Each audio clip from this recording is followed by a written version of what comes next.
Assalamualaikum warahmatullahi wabarakatuh. Selamat siang para sahabat Laman Inspirasi. Kembali lagi di channel Laman Inspirasi, tempat berkumpulnya orang-orang yang menginspirasi di Kabupaten Melawi. Nah, kembali lagi nih bersama saya Dueng. Dan tentunya hari ini bersama teman ngobrol yang sangat spesial dengan Bang Sarwandi. Nah, beliau ini merupakan salah satu tenaga pendidik di SMP Negeri 3 Nangapino, Bang ya.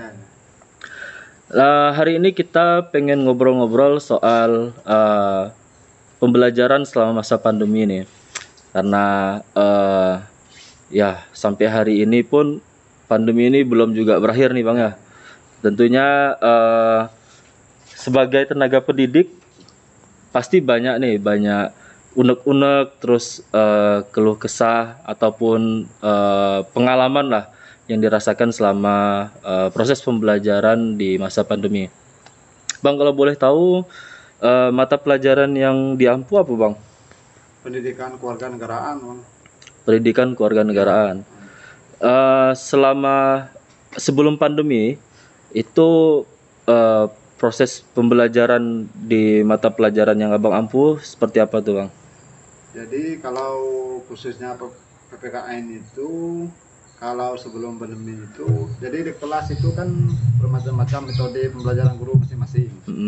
Jadi sebagai contoh itu ada diskusi, ada pembelajaran kelompok, ada individu. Jadi tatap muka itu dengan masa pandemi ini sangat berbeda.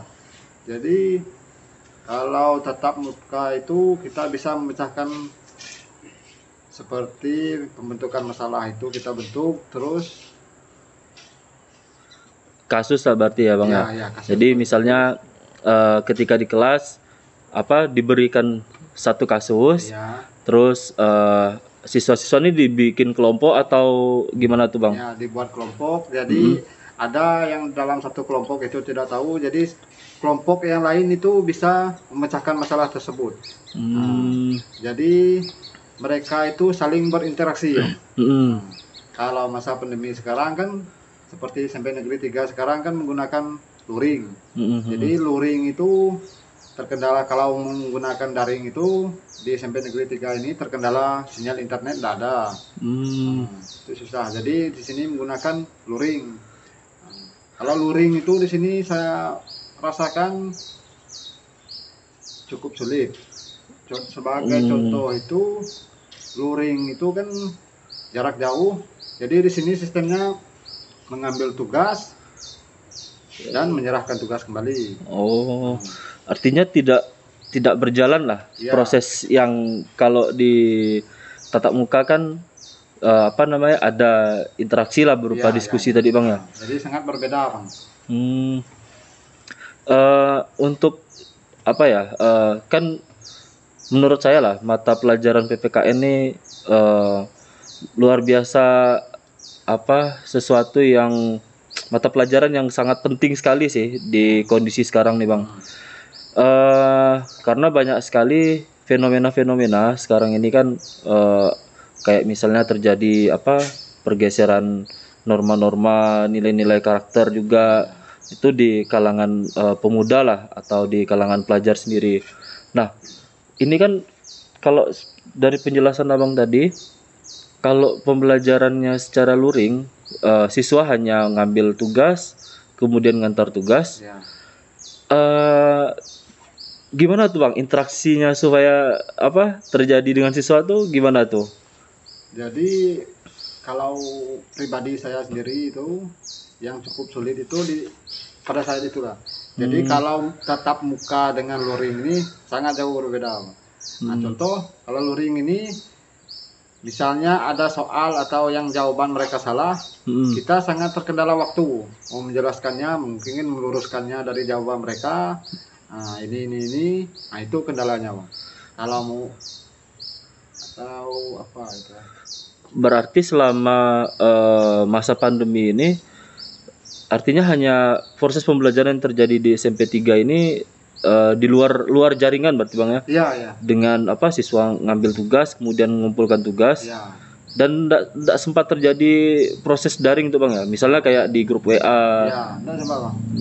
Jadi Oh, walau kendalanya juga kalau guru itu ke masing-masing siswa menyerahkan itu mungkin cukup sulit karena di antara siswa itu ada beda-beda tempat. Mungkin ada yang di paling tempat ini paling ada jauh di tempat mana ini. Bang? Itu dusun otak.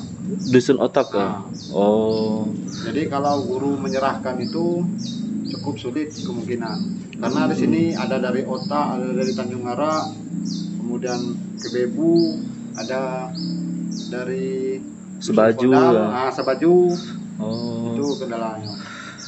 eh Berarti gini Bang, di Dusun Otak itu ke sekolahan ini kisaran atau estimasi waktunya berapa lama tuh Bang? Sekitar 15 menit lah. 15 menit ya? Nah, Oh, lumayan juga ya kalau ya, untuk sekelas anak SMP ya, ya, ya. dengan jarak tempuh segitu. Itu yang Artinya anak-anak di sini luar biasa sekali juga perjuangan untuk apa ya, untuk sekolahnya juga gitu Bang. Iya, ya. Nah, kan apa ya, pembelajaran PPKN ini kan perlu perlu apa ya, adanya praktek-praktek juga nih Bang ya. Ya. Gimana sih mengantisipasinya nih Bang? Apa dengan proses luring tadi kan tidak terjadi interaksi nih. Ya. Tentunya kan menjadi PR besar nih Bang sebagai guru yang mengampu mata pelajaran PPKN nih. Apa ada strategi nggak sih Bang dari Abang supaya anak-anak nih bisa, artinya dengan pemberian tugas harapannya kan siswa bisa mempraktekkan loh Ya. di rumah misalnya. Contoh skop kecilnya di rumah aja lah dulu. Kira-kira ada strategi nggak dari Abang sendiri Bang? Kalau strategi mungkin strategi jelas ada, tapi kalau menurut saya itu dari pembagian tugas itu materi-materi yang diberikan itu sebagai contoh tidak memerlukan terlalu banyak materi yang praktek. Oh, Nah, jadi kan mereka hanya jawaban dari pertanyaan itu hanya sebatas apa itu ya Bang? menjawab ini aja lah berarti apa soal-soalnya hanya berbentuk pilihan ganda mungkin ya. Ya peluang ganda ataupun yang tidak memerlukan yang praktek khusus langsung. Oh, Itu. tapi di dalam pertanyaan-pertanyaan tugas itu ada memasukkan nilai-nilai yang mana siswa diharapkan bisa mempraktekkan itu di rumah mungkin Bang ya. Ya. Oh, ya lumayan berat juga sih sebenarnya kondisi apa pembelajaran masa pandemi Iya, ini, terlebih di mata pelajaran yang memang memerlukan interaksi lebih tuh Bang. Ya. Kayak PPKN ini kan minimal terjadi nih interaksi guru dengan siswa misalnya, karena kan paling tidak apa guru nih menjadi apa ya percontohan lah terlebih dahulu kan, dengan apa tidak hanya sekedar menyampaikan materi mungkin gitu.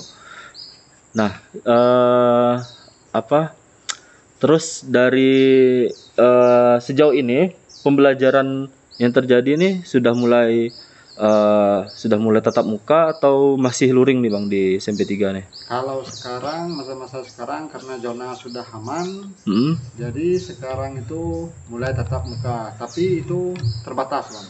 Jadi dibatasi 120 menit. Masuk itu di sini itu jam 7.30, pulangnya 9.30. Ini tergantung zona Bang. Kalau zona kembali lagi luring lagi Bang. Kalau zona sudah mulai aman, mungkin tatap muka, tapi tetap terbatas. Ini Bang, selain kendala yang memang Abang rasakan sendirilah selama proses belajar mengajar daring nih, apa sih Bang yang benar-benar ini nih, aduh kapan sih pandemi ini selesai, sampai Abang berpikir seperti itu Bang? Ya.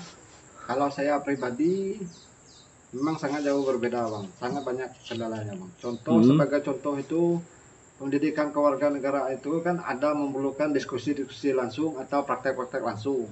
Sementara luring itu tidak bisa kita menjelaskan atau secara rinci, Bang. Jadi sangat beda pembelajaran tatap muka dengan luring. Sementara itu susah juga mau daring. Internet nggak ada pula ya. Ada. Jadi dilema lah Ya, artinya Bang ya. dilema. Ini sebenarnya mau tatap muka tapi berbenturan dengan aturan pemerintah juga ya. Ya, namanya sekolah kan ya tetap harus mengikuti aturan lah pastinya. Nah, tapi dengan pembelajaran luring pun kasihan juga dengan siswa. Nah, dari apalagi tadi yang paling jauh kan di dusun Otak. Belum lagi yang di dusun Sebaju tuh. Yang saya dapat infonya kan aksesnya atau jalannya masih parah lah gitu. Apalagi kalau cuaca hujan, Bang. Jadi waduh, saya tidak membayangkan. Ini salah satu contoh nih di CP3 nih. Belum lagi sekolah-sekolah yang di aksesnya sangat jauh sekali Bang ya. Aduh, jadi apa ya? Merasa prihatin enggak sih Bang dengan kondisi pendidikan lah atau sistem pembelajaran kita di sinilah Abang pribadi lah. Kalau saya pribadi memang sangat prihatin Bang, tapi memang dilema juga Bang. Kita ini mau ini tapi memang tidak bisa kan. Cepat-cepat berakhir pun pandemi ini pun tidak tahu kita kapan sampai selesai kan. Memang dilema Bang. Ini Bang, ada harapan enggak sih untuk siswa-siswa lah terutama kan bagaimana dengan menyikapi lah atau seharusnya yang mereka lakukan dengan selama masa pandemi ini Bang, karena kan saya melihat banyak sekali misalnya ya contoh kejadian-kejadian karena kelamaan ndak sekolah, maksudnya ndak pergi ke sekolah, ada yang ndak sekolah lagi, maksudnya putus sekolah, kemudian ada yang sampai menikah, terus ya ndak inilah ndak apa namanya ndak teratur lah jadinya hidupnya tuh Bang. Apa sih pesannya Bang untuk siswa-siswa nih? Kalau pesan dari saya itu pertama, jadi daerah sini kan ada yang sinyal atau tidak ada sinyal Bang. Jadi mungkin kalau yang ada mungkin gunakan internet itu sebaik mungkin untuk pembelajaran bagi siswa Bang. Kemudian kalau tidak ada jaringan itu, ini kan tatap muka sudah tidak ada kan, belum kan atau kurang. Jadi untuk bahan referensi itu bisa membuka dari internet atau apa kan. Mungkin bisa meminjam buku. Jadi untuk menambah pengetahuan. Itu saja pesannya. Wah, ini saya bulan lalu kalau nggak salah sempat ngobrol-ngobrol kan dengan Pak Kades di sini juga. Ya, saya itu berbicara di Sebaju waktu itu. Jadi akses di sana itu sangat sulit sekali untuk menjangkau tempat sekolah gitu. Jadi ditambah lagi dengan kondisi pandemi ini, ya memprihatinkan sekali lah. Ya harapannya pandemi segera berakhir lah nih Bang. Dan proses belajar mengajar bisa kembali normal. Padahal kemarin pemerintah baru aja ngeluarin new normal Bang ya. Tapi belum nggak normal-normal sekarang nih. Oke lah, gitu aja nih Bang obrolan kita nih. Luar biasa sekali sih strategi yang digunakan lah atau diterapkan oleh Bang Wandi ya. Bang Wandi terkait dengan proses pembelajaran. Karena menurut saya itu menariknya di sini Bang. Kita ini kan saya lah ngerasa dulu waktu SMP itu sangat jarang sekali diberikan sebuah kasus. Terus terjadi diskusi-diskusi. Artinya kan bagaimana melatih para siswa itu untuk berpikir kritis. Kemudian melatih siswa untuk berani mengungkapkan atau mengutarakan argumen juga. Nah, itu menurut saya luar biasa. Tapi ya pandemi datang, aduh. kacau. Oke lah, mungkin itu saja obrolan kita pada siang hari ini. Terima kasih Bang Wandi Ya. atas waktu dan kesempatannya. Mungkin nanti kita bisa ngobrol-ngobrol lagi lah, nunggu pembelajaran sudah normal. Mungkin nanti kita bisa syuting di proses diskusi anak-anak itu kan. Ya. Nah, jadi kan lumayan menarik tuh untuk dibagikan kepada orang banyak lah. Oke, begitu saja. Terima kasih pada sahabat Laman Inspirasi yang sudah menonton video ini. Jangan lupa like, comment, share, subscribe, dan nyalakan lonceng notifikasinya supaya kalian tetap dapat info terbaru dari Laman Inspirasi. Oke, sekian dari saya. Undur diri. Assalamualaikum warahmatullahi wabarakatuh. Nih Bang, salam Laman Inspirasi.